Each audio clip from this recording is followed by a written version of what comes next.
आणखीन एक महत्त्वाची राजकीय बातमी। अजित पवारांच्या राष्ट्रवादीच्या नवनिर्वाचित खासदार सुनेत्रा पवार आज पुण्यातल्या शरद पवार यांच्या निवासस्थानी गेल्या होत्या। शरद पवारांचं निवासस्थान मोदी बाग इथे शरद पवार आणि सुप्रिया सुळे दोघेही उपस्थित होते आणि आता त्यांच्यामध्ये नेमकी काय बातचीत झाली याकडे सगळ्यांचं लक्ष लागलंय। खासदार सुनेत्रा पवार या देखील शरद पवार यांच्या भेटीसाठी मोदी बाग या त्यांच्या पुण्यातल्या निवासस्थानी पोहोचल्या।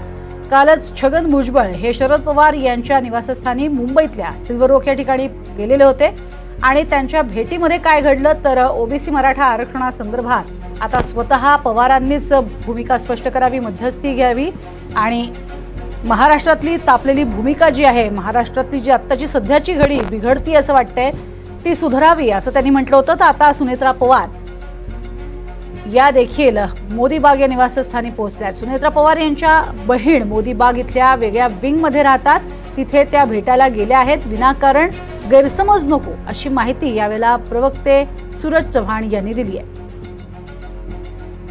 त्यामुळे खासदार सुनेत्रा पवार या मोदी बागेत पोहोचलेल्या असल्यामुळे त्या नेमक्या शरद पवार यांच्या भेटीसाठी गेल्या असं म्हटलं जात होतं, मात्र त्यावरती आता स्पष्टीकरण देण्यात आलंय।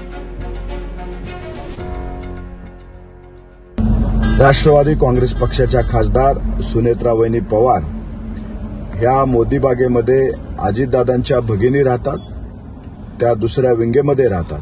त्या त्यांना भेटण्यासाठी त्या ठिकाणी गेलेल्या आहेत। माध्यमामध्ये वेगवेगळ्या बातम्या दाखवून कार्यकर्त्यामध्ये संभ्रम निर्माण करण्याचा प्रयत्न केला जातोय। माध्यमाला विनंती आहे की त्या बातम्या थांबवाव्यात। वहिनी ह्या अजितदादांच्या भगिनी यांना भेटण्यासाठी गेलेल्या आहेत।